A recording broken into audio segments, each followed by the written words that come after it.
Kutubu ni nini? Kutubu ni hali ile ambayo mtu unakuwa umeishi maisha ya kupambana sana, utaki kufanya mambo mabaya lakini unashindwa, yani unapambana ile kufanya vitu vizuri, utaki kufanya mabaya, unapambana kufanya vizuri, yani kila siku unaishi maisha ukipambana ufanye vizuri, mtendee kila mtu wema, usimtendee mtu mabaya, lakini unajitahidi hivyo, lakini unajikuta umefanya mabaya. Umeona? Unapambana usifanye zinaa, lakini unajikuta umefanya zinaa. Umeona? Ukishafanya unajutia. Kwa kutubu ni kuita rehema kutoka kwa Mwenyezi Mungu, kwamba Mungu akusamee makosa unaokosea, pia akupe nguvu ya kuweza kuyashinda makosa hayo.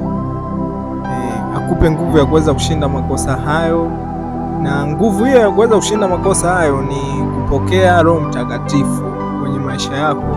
Hiyo ndo nguvu ya kuweza kushinda makosa hayo. Roho Mtakatifu ndo ataweza kukuongoza. Roho Mtakatifu ndo kinga yako wewe ya kukuongoza na kukutia nguvu ya kuweza kusema ndio na kusema sio. Yaani ukisema ndio unasema ndio, na ukisema sio unasema sio.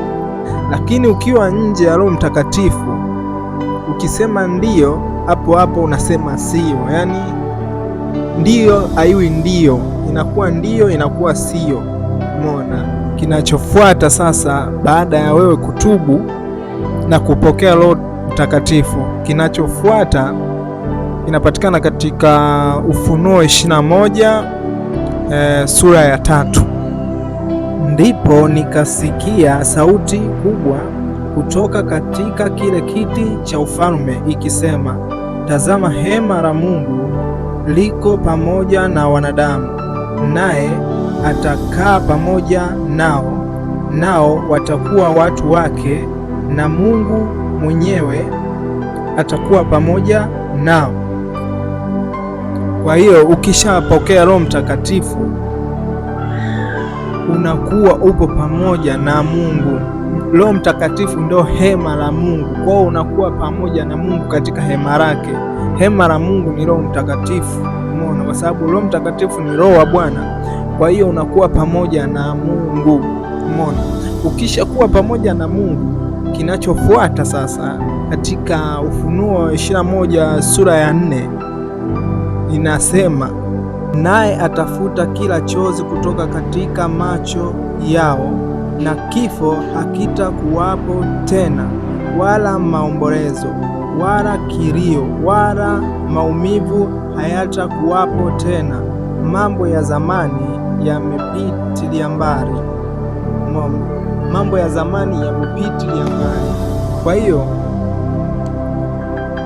Mungu ataanza kukuondolea shida na matatizo yako na maisha yako ambayo unapitia ya maumivu. Unaona?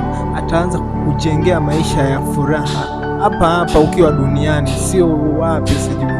Utaanza kuishi maisha ya furaha kwa sababu hema la Mungu liko pamoja na wewe.